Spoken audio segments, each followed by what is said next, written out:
భ్రమరాంబ అమ్మవారి దయతో ఈరోజు శబరమ్మ భారీ మెజార్టీతో నంద్యాల పార్లమెంటుకు ఎన్నిక కావడం, ఆ మొక్కుబడి తీర్చుకునే దానికే ఈరోజు పెట్టవచ్చు. ముఖ్యంగా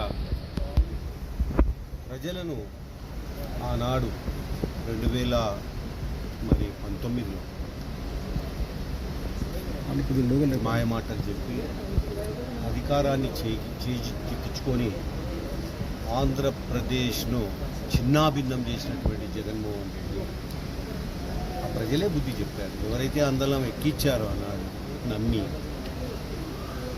ప్రజలే బుద్ధి చెప్పి ఈరోజు 11 సీట్లకు సిగ్గుండాలి, రాజకీయాల నుంచి విరమించుకోవాలి.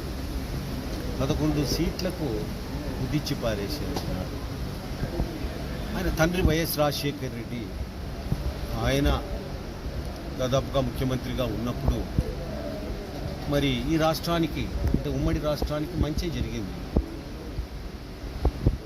ఈయన యాక్చువల్గా చాలామందికి తెలియని విషయం ఏమంటే తన స్వయాన కొడుకు జగన్మోహన్ రెడ్డిని నమ్మలేదా వైఎస్ రాజశేఖర్ రెడ్డి.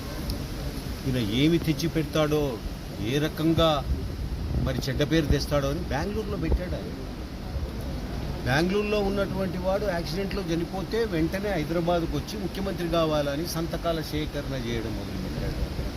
నమ్మకం లేదు కొడుకు మీదనే అన్నాడు. వైఎస్ రాజశేఖర రెడ్డికి ఈయనకు నక్కకు నాగలోకానికి ఉన్నంత తేడా ఉంది. సర్వనాశనం చేసిపోయినాడు ఆయన. పోతూ పోతూ ఈ ఆంధ్రప్రదేశ్ను దివాలా స్థాయికి చేర్చి ఈరోజు ఆయన మరి ఎవడు కక్ష ఉన్నటువంటి వాడు, పగ ఉన్నటువంటి వాడు కూడా ఈ రకంగా ఒక రాష్ట్రాన్ని దెబ్బతీయడు. ఆయన దెబ్బతీశాడు. మరి ఆయన అహంకారం, అదే రకంగా ఆయనకున్నటువంటి పొగరు ఈరోజు ఈ రకమైన తీర్పు ప్రజలు చెప్పారు. అన్నీ నాశనం చేశారు. చూడండి, శ్రీశైలం అత్యంత పవిత్రమైనటువంటి స్థానం. ఈ శ్రీశైలంలో కూడాను అవినీతి, శ్రీశైలంలో కూడాను కుంభకోణాలు, చివరకు ప్రసాదములో చికెన్ ముక్కలు, సిగ్గులా ఇవే. ఈయనను వెంటాడింది ఇవే. తిరుమల తిరుపతి దేవస్థానాన్ని నాశనం చేసి పెట్టారు, పద్ధతులను మార్చేశారు. ఇక్కడ కూడా చాలా పద్ధతులు మారినాయి. ఏదో ఈ హిందువులకు, ధర్మాన్ని నమ్మే వాళ్లకు మరి ఇదో ఈ దేవస్థానాలే ఉన్నాయి. వీటి మీదకి కూడా యుద్ధానికి వచ్చారు వీళ్ళు. ఇవన్నీ చాలా మటుకు ఇక్కడ ఉన్నటువంటి కుంభకోణాలు, ఇక్కడ ఉన్నటువంటి అన్నీ కూడా రెక్టిఫై చేయాల్సినటువంటి అవసరం ఉంది.